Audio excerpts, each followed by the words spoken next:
Puji Tuhan, salam sejahtera bagi kita semua. Selamat malam Jemaat GPDI Sola Gracia Jatiwangi. Dalam ibadah pertengahan minggu kita saat ini, kita bersama-sama akan diberkati lewat kebenaran firman Tuhan. Sebelumnya kita akan naikkan satu pujian. Kau selalu punya cara untuk menolongku. Haleluya Yesus. Mari sama-sama jemaat Tuhan, kita naikkan pujian ini. Kami tidak akan ragu terhadap janji-Mu Tuhan, tapi kami mau terus pegang janji-Mu. Haleluya. Haleluya Yesus. Takkan ku ragu Tuhan, janji-Mu yang menghidupkanku. Hanya padamu Tuhan ku berseru, dan mataku tertuju padamu. Kau selalu punya cara untuk menolongku. Kau selalu punya jalan keajaibanmu. Kau dahsyat dalam segala perbuatanmu, dan ku tenang di dalam cara-Mu. Mari dari awal kita naikkan pujian ini. Takkan ku ragu Tuhan, takkan ku ragu Tuhan, janji-Mu yang menghidupkanku. Hanya padamu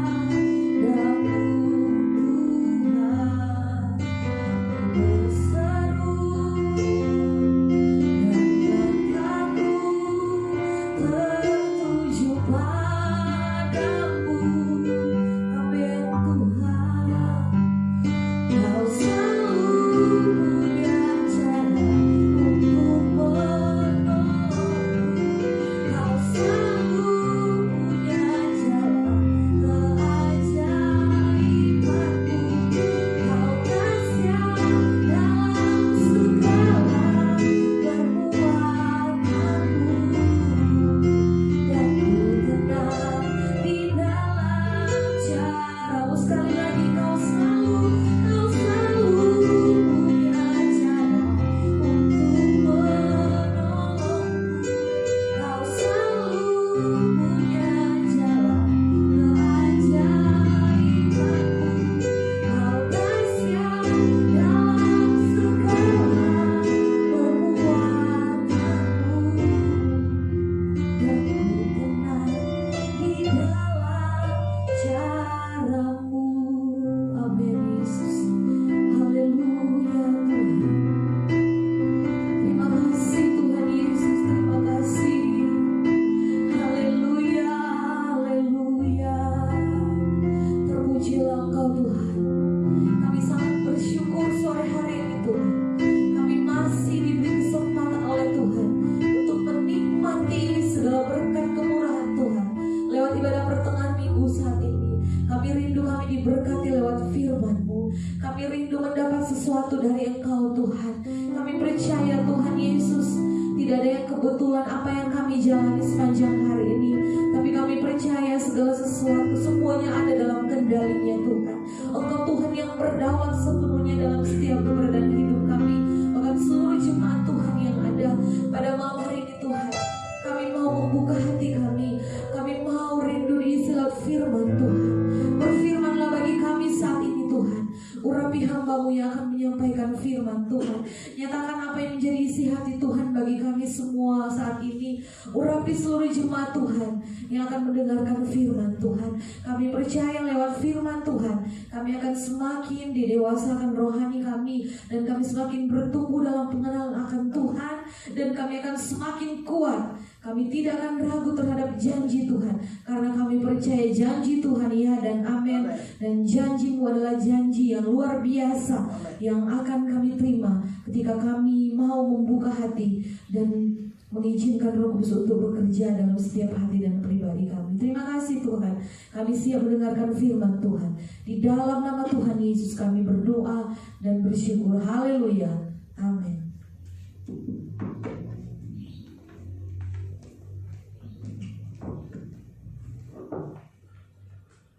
Haleluya, puji Tuhan, salam sola gracia semua karena anugerah Tuhan. Pada saat ini kita kembali lagi akan mendengarkan kebenaran firman Tuhan di dalam ibadah pertengahan minggu. Saya percaya umat-umat Tuhan kita semua masih terus semangat, antusias, meskipun kita belum bisa beribadah bersama-sama di gereja. Tetapi saya percaya bahwa di hari-hari ini kondisi, keadaan, tempat tidak bisa menghalangi hubungan kita dengan Tuhan. Amin. Hubungan kita dengan Tuhan pada saat ini adalah bagaimana kita terus meresponi Tuhan di dalam setiap waktu, di dalam setiap keadaan. Karena itu yang Tuhan mau dalam kehidupan kita. Puji Tuhan. Mari kita mau langsung saja membuka di dalam kebenaran firman Tuhan. Mari jemaat-jemaat Tuhan, kita buka di dalam Lukas 24. Lukas 24, kita akan melihat peristiwa tentang bagaimana Tuhan menampakkan dirinya sesudah bangkit dari kematian. Di dalam Lukas 24 ayat yang ke-36 sampai ayat yang ke-39. Bila sudah dapat, mari jemaat-jemaat Tuhan pada saat ini kita sama-sama memperhatikan saya membaca kebenaran firman Tuhan. Lukas 24 ayat yang ke-36 sampai ayat yang ke-39.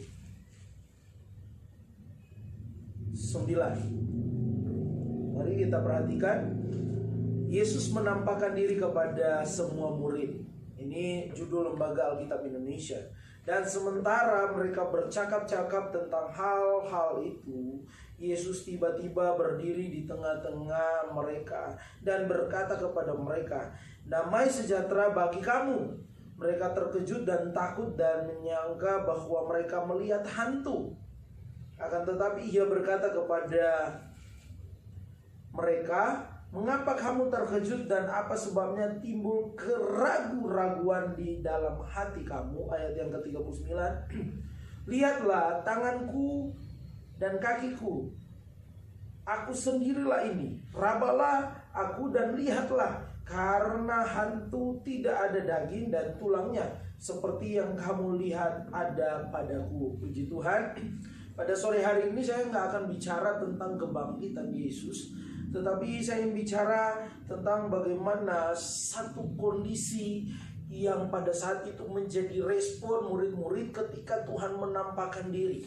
Firman Tuhan berkata di dalam ayat yang ke-38, "Akan tetapi ia berkata kepada mereka, mengapa kamu terkejut dan apa sebabnya timbul keraguan-raguan di dalam hati kamu?"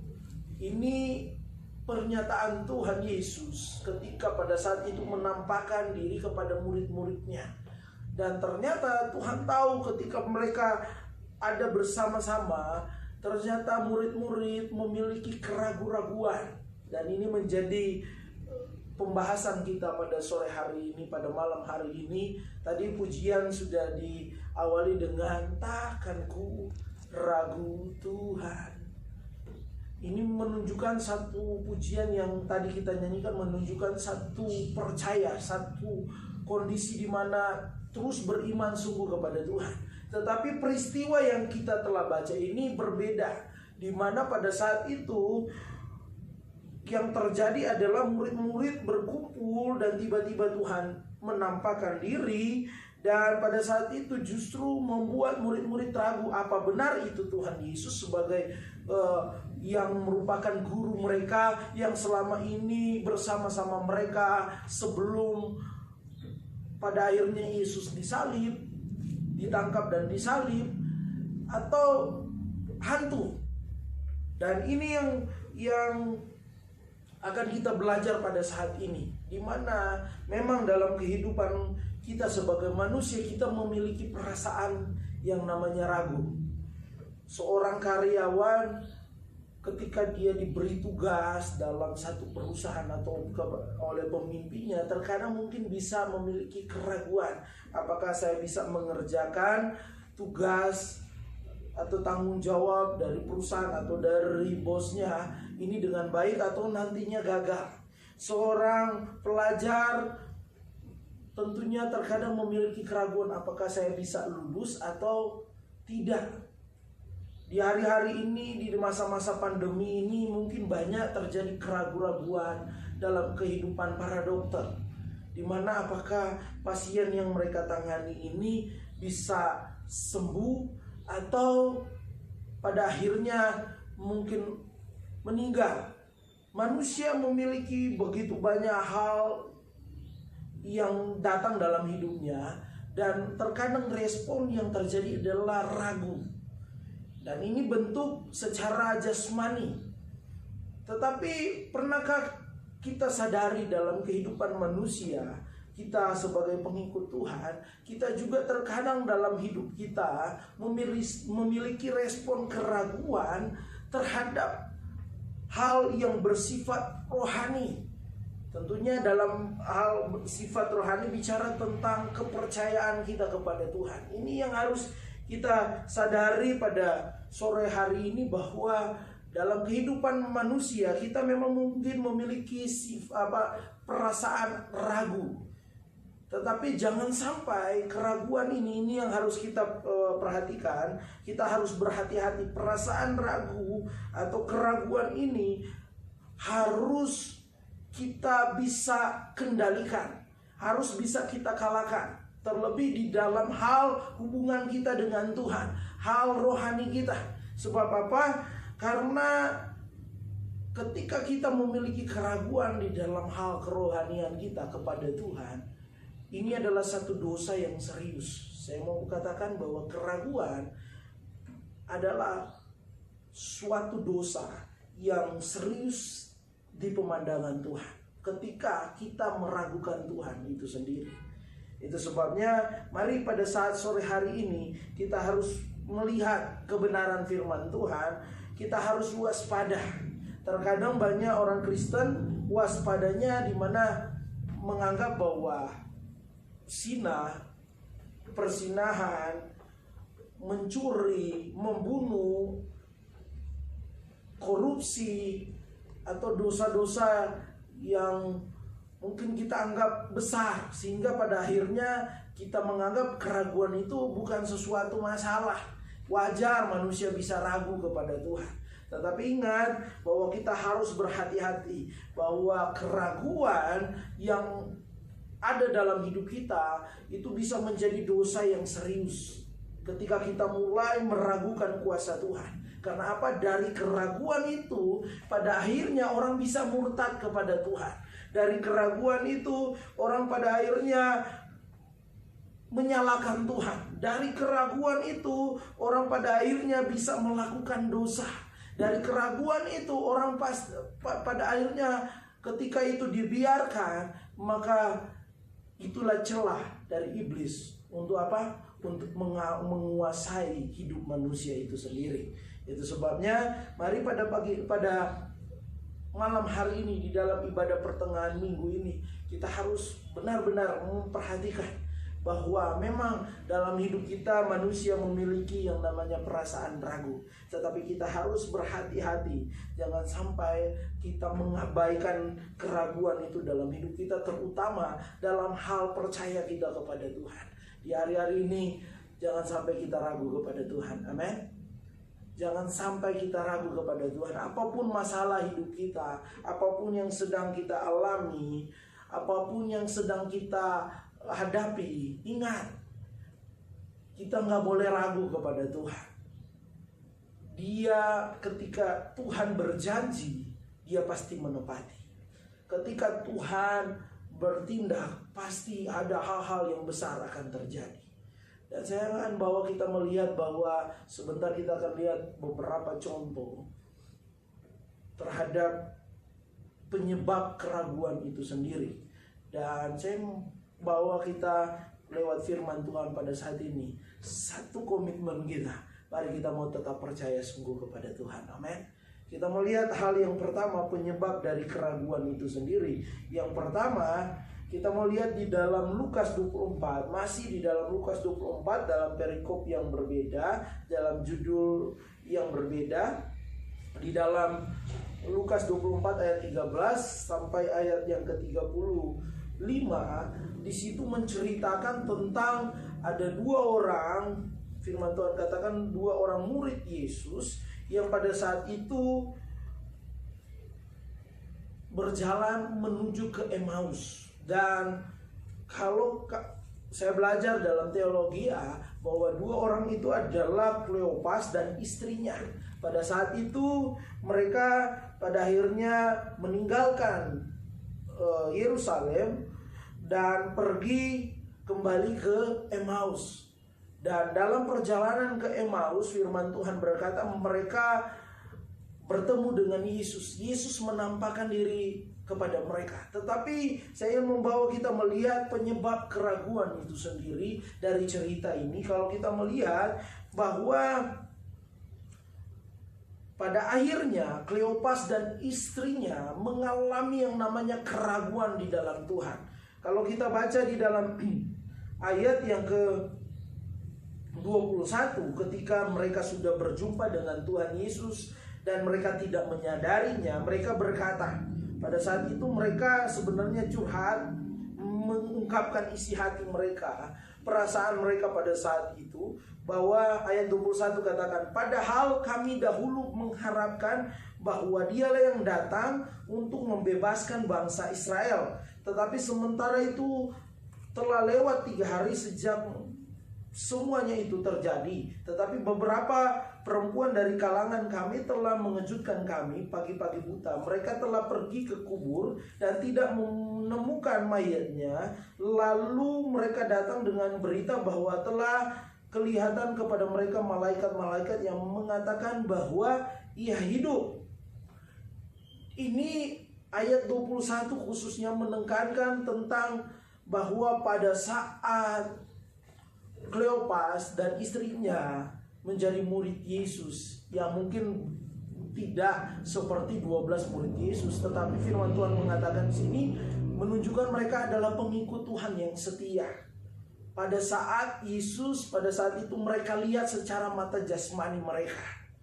Tetapi ketika mereka melihat keadaan yang ada, ketika mereka melihat kenyataan bahwa Yesus pada akhirnya mati, bahkan mereka menjelaskan bahwa berita menunjukkan bahwa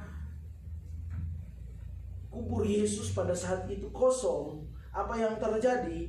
Di sini menunjukkan bahwa bentuk keraguan yang terjadi dalam kehidupan dari Kleopas dan istrinya. Pada saat itu mereka berpikir bahwa mereka mengharapkan bahwa bangsa, ayat 21 di sini, bahwa bangsa Israel itu akan terbebas oleh karena kehadiran Yesus sebagai juru selamat mereka. Ini pemikiran mereka terhadap apa yang menjadi pengetahuan mereka yang terbatas.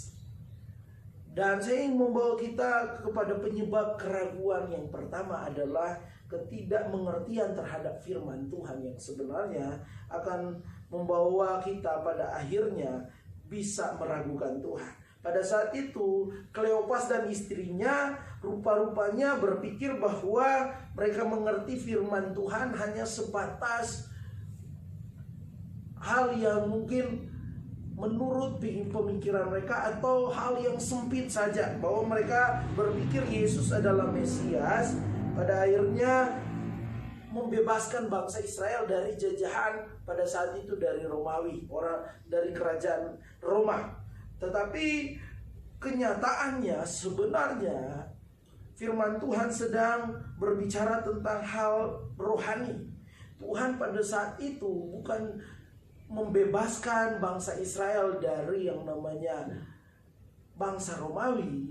itu hal jasmani. Tetapi lebih daripada itu sebenarnya Tuhan datang ke dunia ingin menyelamatkan manusia dari dosa. Ini pada akhirnya karena tidak dimengerti oleh Kleopas dan istrinya, mereka pada akhirnya ragu. Pada akhirnya memiliki kekecewaan. Tetapi pada akhirnya ketika Yesus menampakkan diri kepada mereka, mereka pada akhirnya sadar. Dan saya percaya mereka kembali percaya kepada Tuhan. Pada saat ini mari kita harus mengerti bahwa terkadang kita menjadi orang-orang yang ragu di dalam Tuhan karena tidak mengerti betul firman Tuhan. Itu sebabnya kepada kita semua pada saat ini, mari kita harus bisa mengalahkan keraguan kita di hari-hari ini secara rohani. Dengan apa? Dengan kita terus memahami firman Tuhan. Mari kita sering baca firman Tuhan, kita sering belajar, minta Tuhan beri kita pemahaman terhadap firman Tuhan, sehingga pada akhirnya yang terjadi kita tidak salah mengerti tentang Tuhan. Banyak orang Kristen di hari-hari ini salah mengerti tentang Tuhan, terlebih di tengah-tengah pandemi virus corona ini. Sehingga apa yang terjadi, pada akhirnya kecewa, bahkan meragukan Tuhan. Seakan-akan bertanya di mana Tuhan di hari-hari ini. Tetapi orang yang mengerti firman Tuhan masa pandemi ini, ketika dia mengerti firman Tuhan, dia tahu bahwa Tuhan akan turut bekerja dalam segala perkara, dalam segala keadaan. Amin. Dia nggak akan ragu, dia nggak akan putus asa, tetapi dia akan terus maju di dalam Tuhan. Yang kedua, yang kalau kita melihat di dalam peristiwa Yohanes 11 di mana Lazarus meninggal. Di situ firman Tuhan jelas mengatakan di dalam Yohanes 11, kita perhatikan.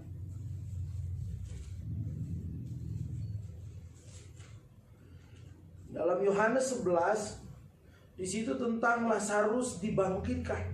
Tetapi ada peristiwa yang sebelum dia dibangkitkan, pada saat itu yang terjadi bahwa seakan-akan Tuhan terlambat untuk pada saat itu menyembuhkan, datang dan menyembuhkan Lazarus.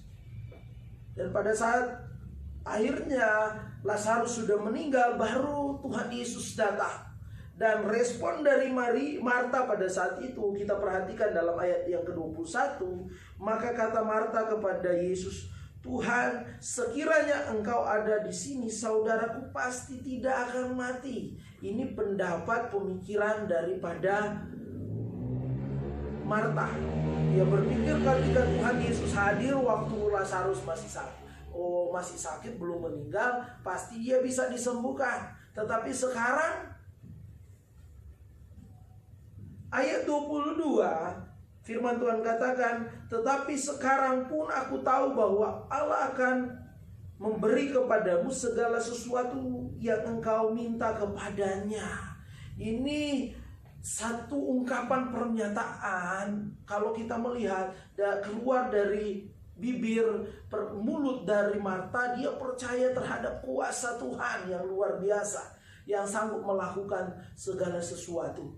Tetapi saya ingin membawa kita melihat bahwa percaya kita bukan cuma dari bibir saja, harus keluar dari isi hati kita yang paling dalam. Amin. Dan kalau kita melihat kenapa saya mau katakan bahwa perkataan Marta hanya dari bibirnya saja, enggak keluar dari rasa percaya sungguhnya kepada Tuhan. Dia pada saat itu masih memiliki keraguan-raguan. Karena apa? Kalau kita melihat dari ayat yang pada ayat yang ke 39, kita lihat kata Yesus, angkat batu itu. Lalu kata Marta, saudara orang yang meninggal itu berkata kepadanya, Tuhan, ia sudah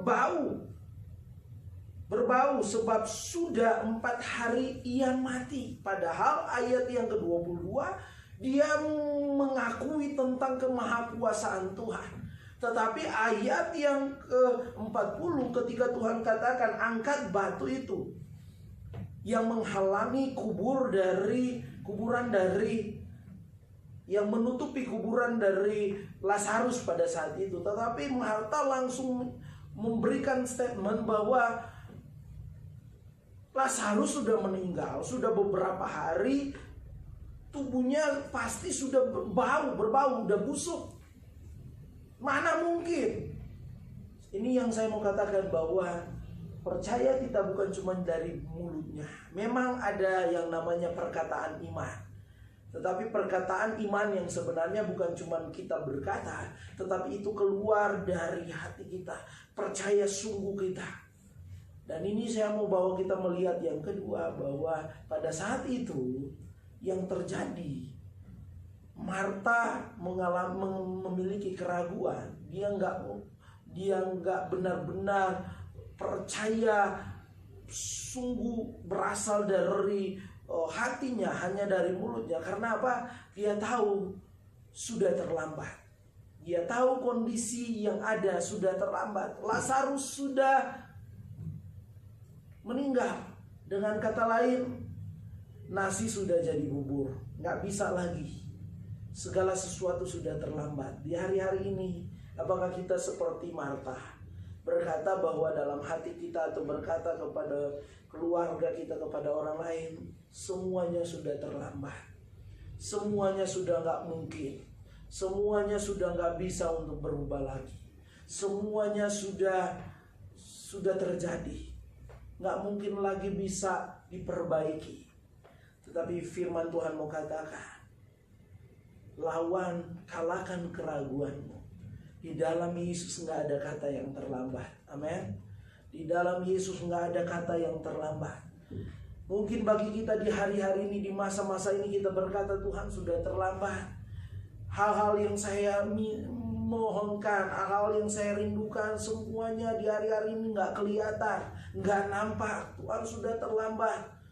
Segala sesuatu saat ini nggak bisa diperbaiki lagi. Saya mau katakan, firman Tuhan mau katakan, mari kita mau percaya sungguh kepada Tuhan. Dia sanggup mengadakan yang tidak ada menjadi ada. Dia sanggup menolong. Dia sanggup memperbaiki yang tidak bisa diperbaiki oleh manusia, bisa diperbaiki oleh Tuhan. Tetapi yang Tuhan mau respon kita saat ini, jangan ragu dengan Tuhan. Tuhan mau kita percaya sungguh kepada Tuhan, maka saya percaya bahwa Tuhan sanggup mengubah segala sesuatu yang tidak ada menjadi ada, yang rusak menjadi diperbaiki lagi. Saya percaya itu yang Tuhan bisa kerjakan, akan terus kerjakan bagi orang yang percaya kepada Tuhan. Amin. Dan penyebab keraguan yang ketiga adalah penderitaan. Ini yang sering terjadi dalam kehidupan kita. Ini yang dialami oleh Yohanes Pembaptis, seorang yang kalau kita baca kebenaran firman Tuhan, sebagai perintis atau pembuka jalan di mana akan ada kedatangan Yesus. Yohanes Pembaptis adalah orang yang hebat, dipakai Tuhan secara luar biasa. Tetapi ketika di dalam Matius 11, kita perhatikan dalam Matius 11, ketika peristiwa waktu Yohanes Pembaptis ada di penjara dalam penderitaan, kita lihat di dalam Matius 11 ayat yang ke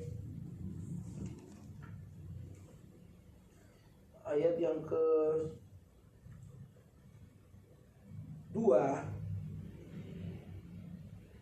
Lembaga Alkitab Indonesia memberi judul Yesus dan Yohanes Pembaptis. Di dalam penjara, Yohanes mendengar tentang pekerjaan Kristus, lalu menyuruh murid-muridnya bertanya kepadanya, "Engkaukah yang akan datang itu, atau haruskah kami menantikan orang lain?" Di sini ada pertanyaan yang muncul dalam kehidupan Yohanes Pembaptis di saat dia ada dalam penjara. Dia bertanya apakah Yesus Kristus adalah orang yang dimaksud oleh firman Tuhan sebagai Mesias itu sendiri.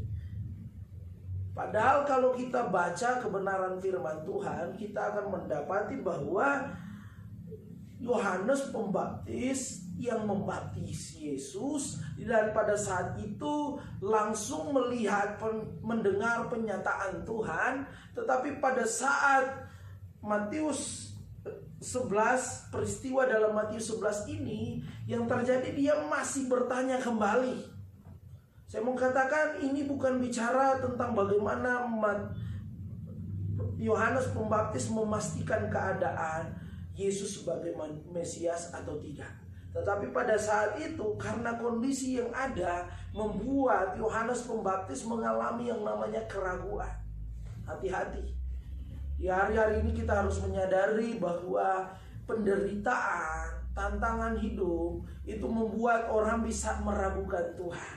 Keadaan membuat orang-orang pada akhirnya bisa meragukan Tuhan. Keadaan yang gak mengenakan, keadaan dalam kondisi tertekan karena situasi termasuk pandemi ini, orang pada akhirnya bisa meragukan kuasa Tuhan, meragukan apa yang Tuhan sebenarnya bisa kerjakan dalam kehidupannya. Kita harus mengerti di hari-hari ini bahwa terkadang ketika semuanya lancar, ketika semua keadaan baik-baik saja, ketika keuangan yang kita miliki itu mungkin baik, mungkin saat kondisi yang mungkin kita merasa semuanya ada, maka dengan mudah kita bisa percaya kepada Tuhan. Tetapi ketika dalam penderitaan, dalam kesulitan, dalam ujian, terkadang banyak orang pada akhirnya cepat untuk meragukan Tuhan, cepat untuk pada akhirnya meragukan kuasa Tuhan. Tetapi pada saat ini mari kita mau berhati-hati, belajar di hari-hari ini melewat firman Tuhan. Mari kita mau memahami apapun kondisi kita, dalam situasi apapun kita, mau dalam keadaan baik, dalam keadaan tidak baik, dalam kondisi semuanya lancar-lancar saja, atau kita sedang dipuji dalam penderitaan, mari kita mau tetap percaya, jangan pernah meragukan Tuhan. Amin. Kita harus belajar dari Sadrak, Mesak, Abednego, di mana ketika mereka pada saat itu diperhadapkan dengan yang namanya hendak dilempar ke dalam perapian yang dipanaskan begitu sangat panas, karena mereka menolak untuk menyembah patung Nebukadnezar. Mereka berkata bahwa pada saat itu kalau Tuhan bisa menyelamatkan mereka, mereka pasti selamat. Tetapi kalau Tuhan gak menyelamatkan mereka, mereka harus terbakar dalam perapian, mereka tidak akan menyembah patung Nebukadnezar. Mereka akan tetap percaya kepada Tuhan. Dan itu yang harus dimiliki oleh anak-anak Tuhan di hari-hari ini. Apapun ujianmu, apapun tantangan hidupmu, apapun yang sedang engkau alami di hari-hari ini, percayalah, Tuhan pasti akan mengerjakan hal yang luar biasa, asal engkau tetap percaya kepada Tuhan. Amin. Dan yang terakhir yang kita akan lihat saat ini, hati-hati. Iblis membuat keraguan dalam hidup kita. Ingat Hawa ketika dalam Kejadian 3 mengatakan bagaimana pada akhirnya dia dibujuk, dirayu oleh iblis. Pada akhirnya memakan buah pengetahuan yang jahat dan yang baik. Pada akhirnya manusia jatuh di dalam dosa. Hawa dan Adam masuk ke dalam dosa, jatuh ke dalam dosa. Iblis di hari-hari ini berusaha menghancurkan iman kita, pengharapan kita. Iblis berusaha menghancurkan kasih kita, sehingga pada akhirnya kita ragu terhadap Tuhan. Kita ragu terhadap kuasa Tuhan. Termasuk kita juga ragu terhadap kedatangan Tuhan. Kita ragu terhadap hal-hal yang Tuhan janjikan dalam hidup kita. Itu sebabnya firman Tuhan katakan di hari-hari ini jangan buka celah bagi iblis, tetapi kita mau tutup rapat setiap celah itu, termasuk celah keraguan kita. Mari kita mau tetap percaya kepada Tuhan, sehingga saya percaya bahwa di hari-hari ini kita boleh menjadi orang-orang yang menang di dalam Tuhan. Puji Tuhan, biarlah ini menjadi berkat dalam kehidupan kita. Dan saya percaya bahwa anak-anak Tuhan GPDI Sola Gracia Jatiwangi tidak akan ragu, tidak akan memiliki keraguan di dalam Tuhan, tetapi terus percaya kepada Tuhan. Amin. Puji Tuhan. Tuhan Yesus memberkati bagi setiap umat-umat Tuhan yang saat ini mendengar firman Tuhan. Saya percaya pengetahuan firman Tuhan akan semakin bertambah dalam hidup kita, sehingga pada akhirnya kita tidak mudah untuk berkata kondisi di hari-hari ini sudah terlambat. Semuanya sudah seperti nasi sudah menjadi bubur, tidak bisa lagi diperbaiki. Segala sesuatu sudah tidak mungkin. Tetapi ketika kita paham firman Tuhan, kita nggak akan ragu. Kita akan berkata, aku percaya janji Tuhan itu iya dan amin. Aku percaya Tuhan sanggup mengubah, memperbaiki segala sesuatu. Aku percaya Tuhan pasti tolong saya. Tuhan pasti menyediakan tepat pada waktunya. Puji Tuhan. Mari jemaat-jemaat Tuhan, kita akan berdoa, bersyukur buat firman Tuhan, dan sekaligus menutup rangkaian ibadah pada sore hari ini. Mari sama-sama engkau bisa menutup mata jasmanimu pada saat ini di rumah masing-masing, dan mari kita mau mengangkat tangan kita sebagai tanda kita bersyukur kepada Tuhan. Tuhan, terima kasih buat firman-Mu. Terima kasih buat Engkau yang mengingatkan kami lewat firman-Mu, untuk kami di hari-hari ini bisa mengalahkan keraguan-raguan kami. Mungkin kami saat ini Tuhan diperhadapkan dengan situasi yang mungkin bagi kami terlambat. Mungkin di hari-hari ini apa yang kami harapkan tidak seperti yang terjadi, yang kenyataan yang terjadi. Mungkin di hari-hari ini Tuhan kami diperhadapkan dengan penderitaan, dengan ujian, dengan tekanan. Tetapi kami percaya pada saat ini lewat firman Tuhan, kami tidak boleh meragukan Tuhan. Kami harus tetap percaya kepada Tuhan. Di hari-hari ini kami tidak boleh buka celah bagi iblis untuk masuk lewat keraguan kami. Tetapi kami mau terus percaya kepada Tuhan dalam kondisi apapun, dalam situasi apapun. Terima kasih Tuhan. Kuatkan kami, kuatkan iman kami di dalam nama Tuhan Yesus. Kami percaya Tuhan memberkati kami semua pada saat ini. Pada saat ini kami percaya bahwa firman Tuhan sudah hamba-Mu selesai sampaikan pada saat ini. Tetapi Roh Kudus akan terus mengingatkan, bekerja dalam kehidupan kami semua. Bahkan kami percaya kami bukan hanya mendengar saja, tetapi menjadi pelaku-pelaku firman Tuhan yang setia. Berkati umat-umat Tuhan yang mendengarkan firman Tuhan. Berkati seluruh umat keluarga besar GPDI Sola Gracia Jatiwangi. Apapun keadaan kami, Engkau pasti Tuhan yang menolong kami.